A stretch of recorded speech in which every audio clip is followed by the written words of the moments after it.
morning, good afternoon, depending on where you all are.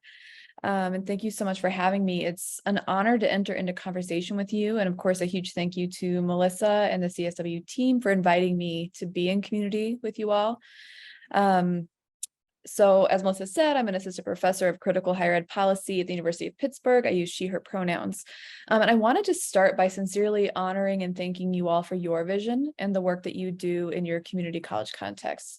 I want to thank you especially because while I take up a space of privilege now, I only do so because I was first a community college student and graduate. And I anchor my work in this deep gratitude that when I first showed up as a first-gen Latina looking for FAFSA to help cover my rent, that there was a college environment there that cared enough about me to not just teach me, but convince me for the first time that maybe I was smart enough to be a scholar.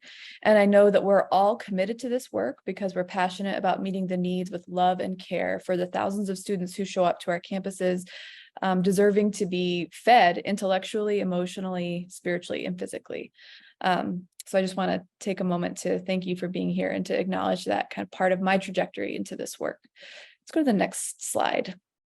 However, I also want to name that we're in an interesting at best and troubling at worst climate, as Kaisha mentioned at the beginning of the call, in which to come together as advocates for racial justice. So whatever language it is that any one of us is using, we're living in a time when DEI work in higher ed is both ubiquitous and highly contested.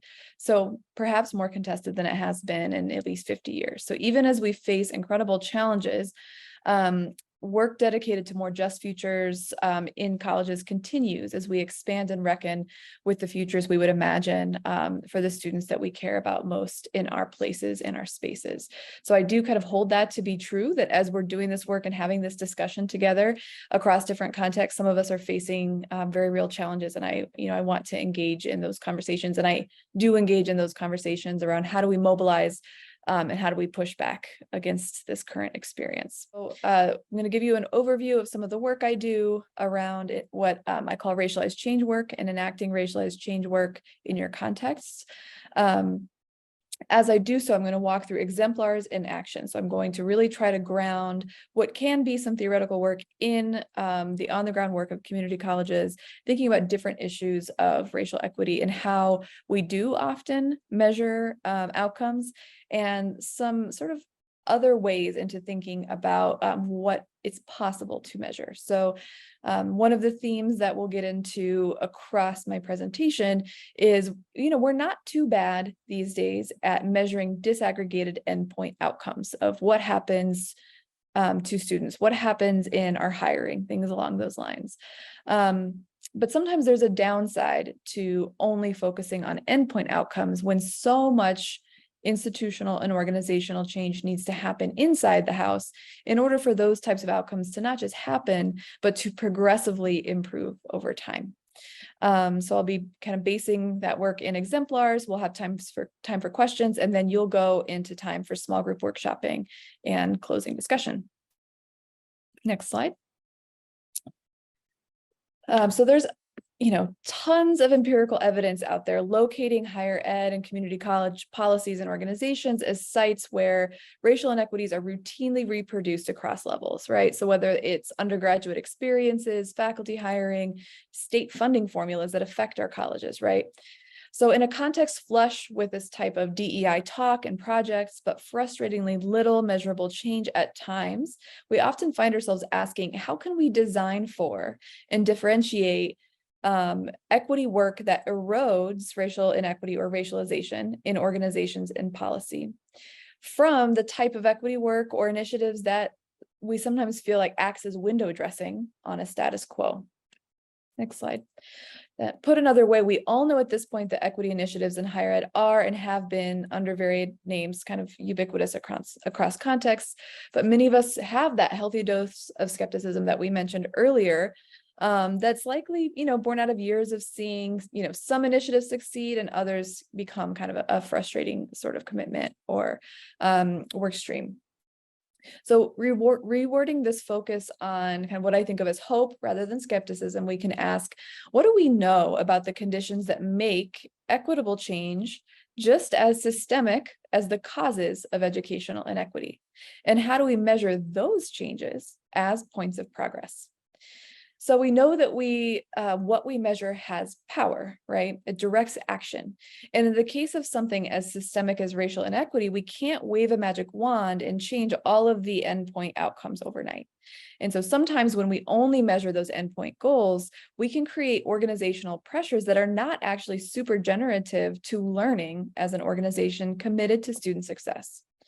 So not really as an alternative, but as an addition or layer on to those types of endpoint outcomes around, disaggregated, racially equitable student success.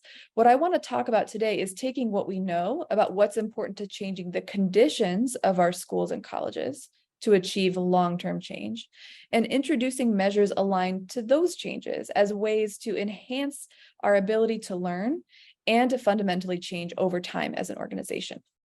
So where do we look to do that? Next slide. So to find our way to kind of more equitable organizations and practice, we have to identify what are the practices, beliefs, routines that consistently reproduce these inequities that we're worried about without intervention. So by intervention, I mean no one has to go out of their way to express biased beliefs for this process of inequity that we're worried about to continue. So these are often called, among organization scholars, modes of reproduction, which just means that there are policies and processes that routinely create inequitable opportunity, inequitable resources, inequitable access to kind of agency for minoritized groups, and do so in ways that also make it legitimate and expected that that's what we'd see. So let me give you an example of something that I've been thinking about lately. There's been a lot of attention and press lately around folks really realizing the racial inequity in the distribution of a number of different kind of federal funds. So for example, the National Science Foundation has such a huge role in funding higher ed, and it's one we don't talk about as much, right? They do so via grants.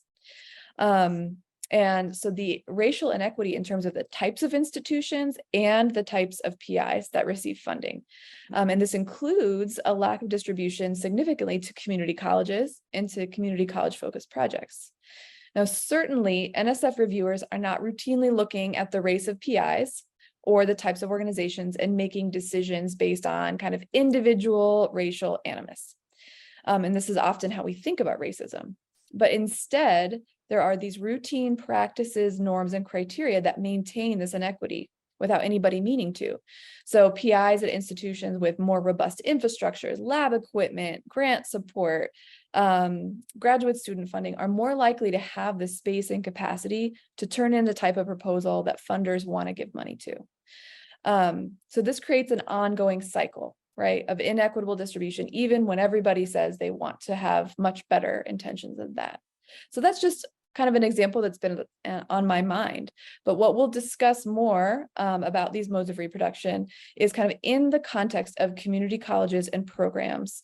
We'll kind of walk through today how we can notice, right, these moments of how are these modes of reproduction that seem neutral, right, race neutral. How is it that we can think about targeting and measuring changes to those very kind of modes of reproduction as a way to help us get closer and closer to those endpoint outcomes in a way that also helps us transform our organizations.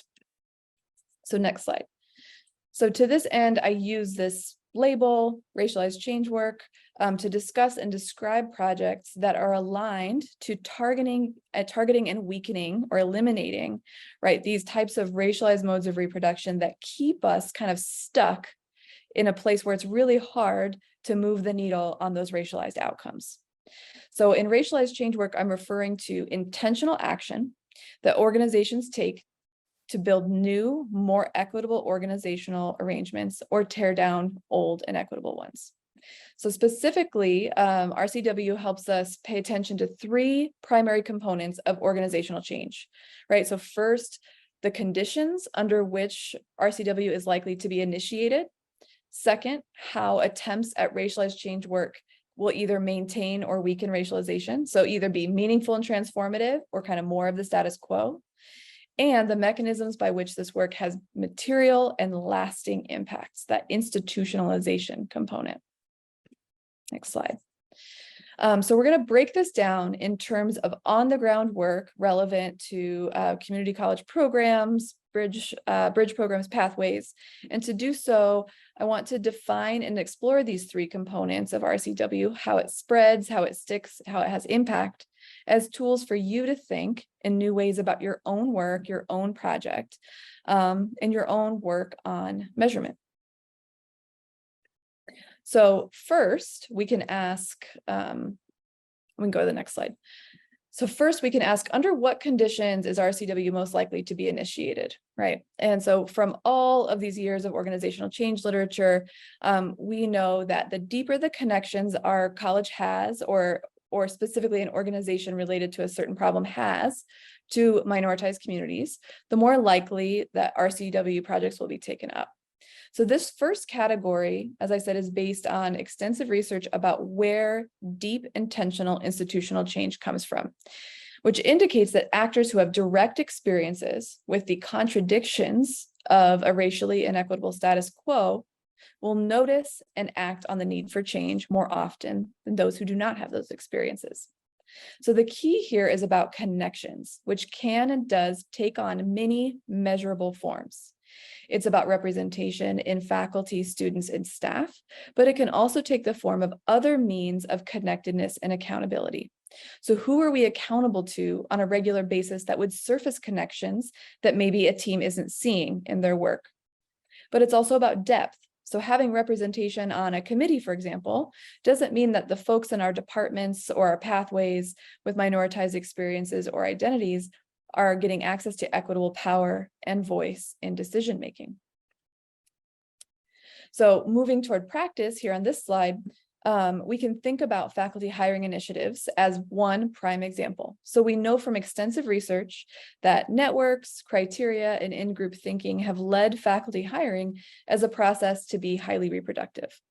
And we also know, including kind of at many community colleges, that diversifying faculty hiring can be a powerful strategy for improving minoritized student retention and success.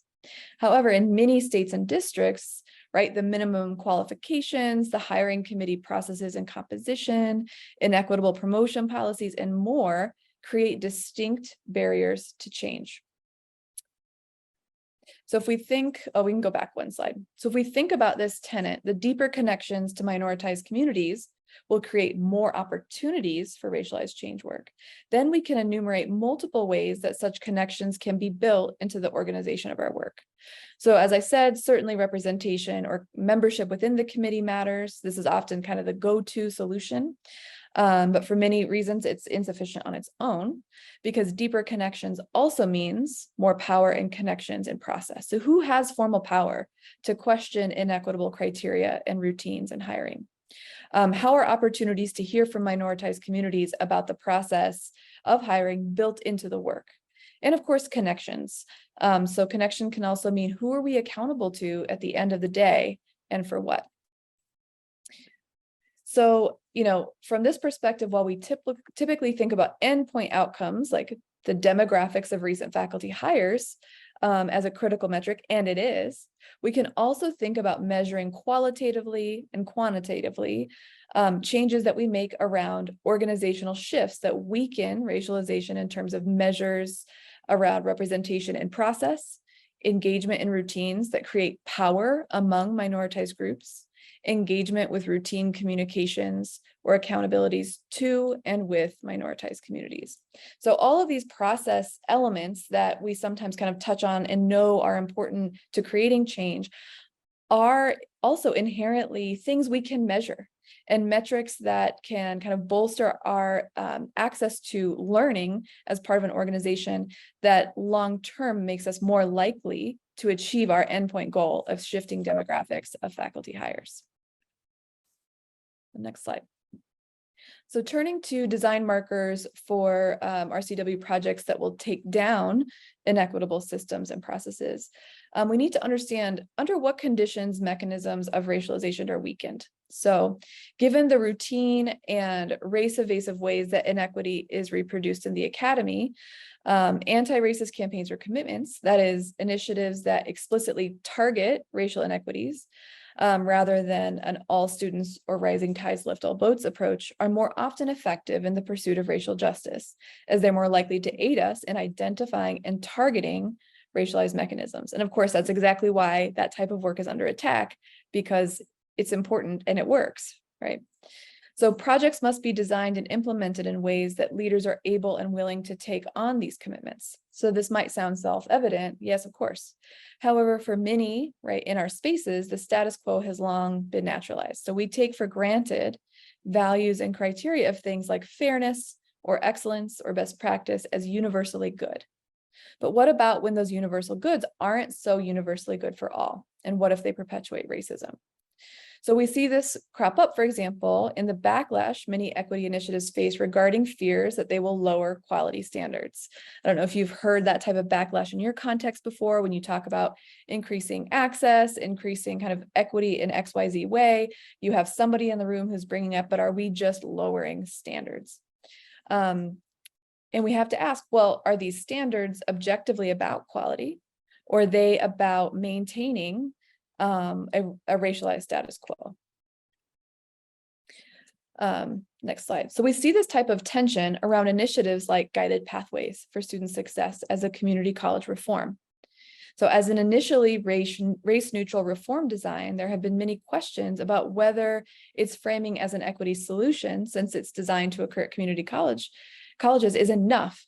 Does that make it an anti-racist intervention? And more importantly, what would make it an anti-racist intervention? So what markers would we use to determine if a guided pathway program at any institution is taking on the markers of a project likely to weaken institutional racism? So first, we would look at if the intervention as implemented both problematizes and acts on mechanisms that produce racialized outcomes at baseline.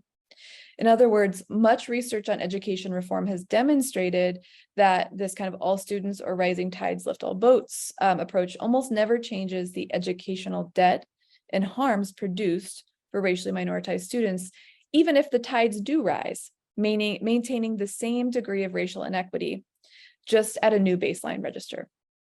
And second, a guided pathways reform is going to weaken racialization if and when it is used to uproot rather than avoid problems with the status quo. So for example, if guided pathways success is measured by increased completions, have we succeeded if more women of color are directed into lower wage workforce pathways than their white and or male counterparts, right? Does noticing that negative outcomes related to this type of tracking lead to system overhaul or to rhetoric that defends these types of outcomes as better than the alternative?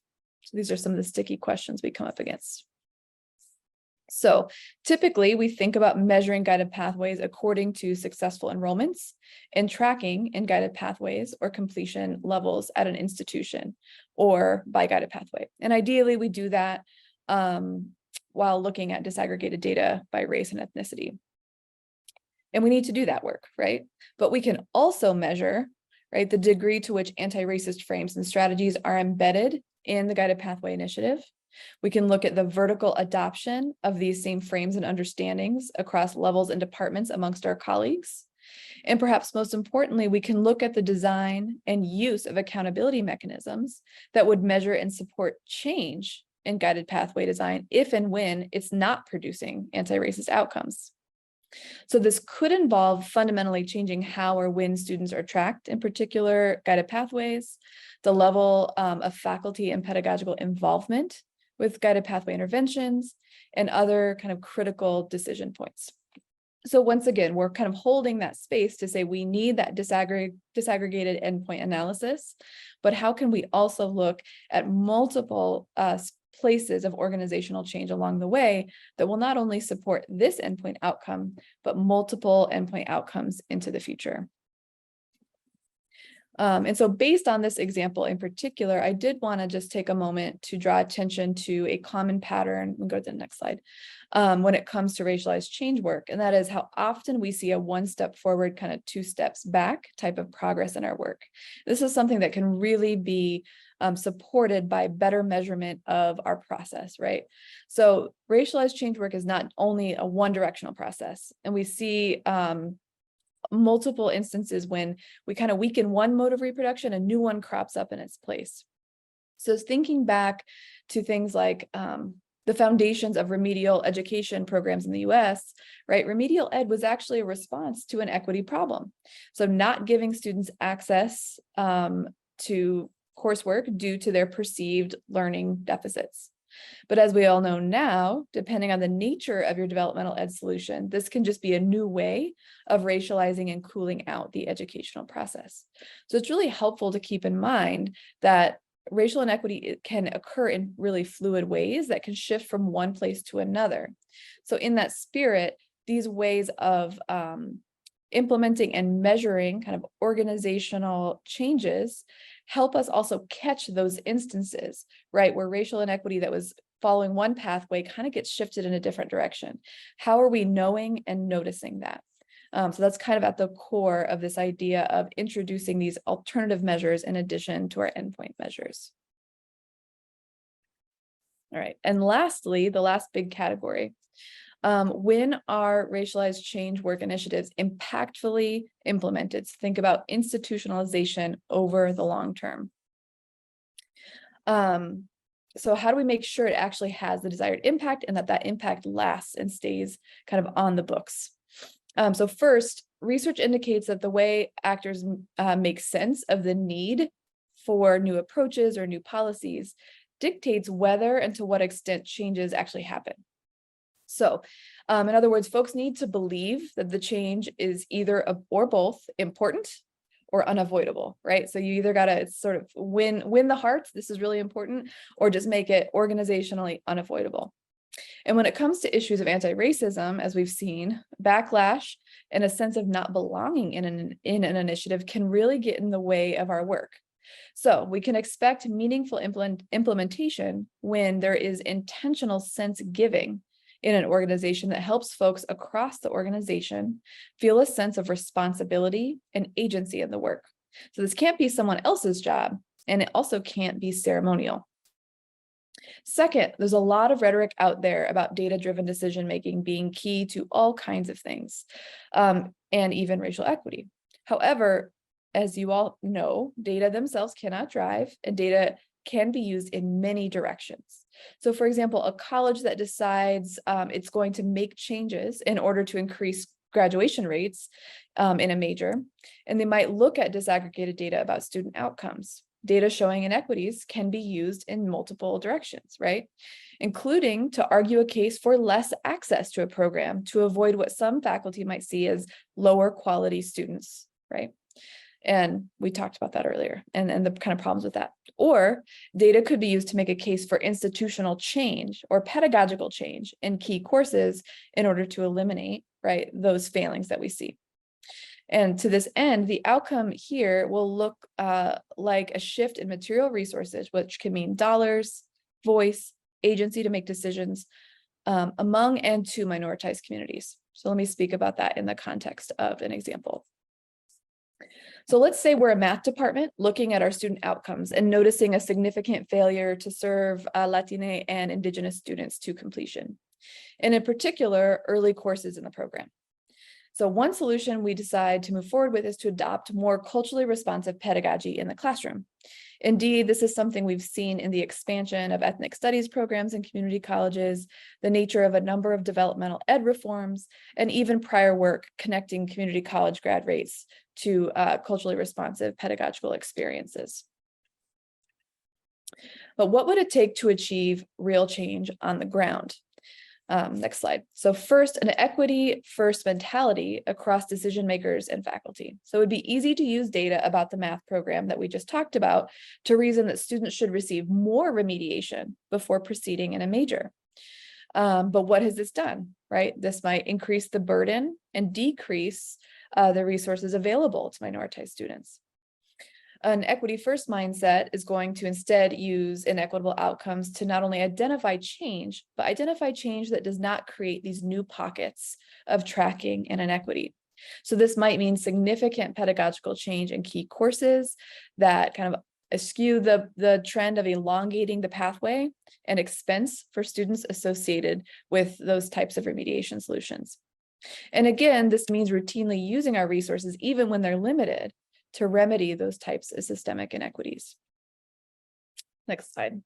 So again, while standard endpoint measurement of impact is critical and would look at course completion rates disaggregated by race ethnicity, in terms of measuring this work as a change effort, we would also look at things like distributed responsibility and equity-minded capacities, right, amongst our staff and faculty as measurable points of progress over time, how evidence is used to change the institution, not the students, and how resources are shifted to support this initiative, and also shifted with control by and input by minoritized communities themselves, right? So once again, across all three of these kind of areas, as we think about where is racialized change work initiated, right? What are the kind of markers of meaningful and impactful racialized change work, and when is it likely to be fully implemented and last, right? Across all of these, we have our common disaggregated endpoint outcomes, but kind of what I'm getting at here is extensive research has shown that having more interim outcomes focused on organizational practice, not necessarily the students themselves, sometimes, but not necessarily, but organizational practice can help us become the types of learning organizations that can transform over time and actually build more momentum towards more equitable futures, even beyond a single initiative. So I know that's a lot, but it's, I hope, a nice overview to help you think about the problem of practice that concerns you the most from that process standpoint, and remembering and getting creative about all of the things we do that matter, that we can measure, that we often don't have the opportunity to or aren't really directed to, and just driving home that can be a critical part of becoming a transformative organization.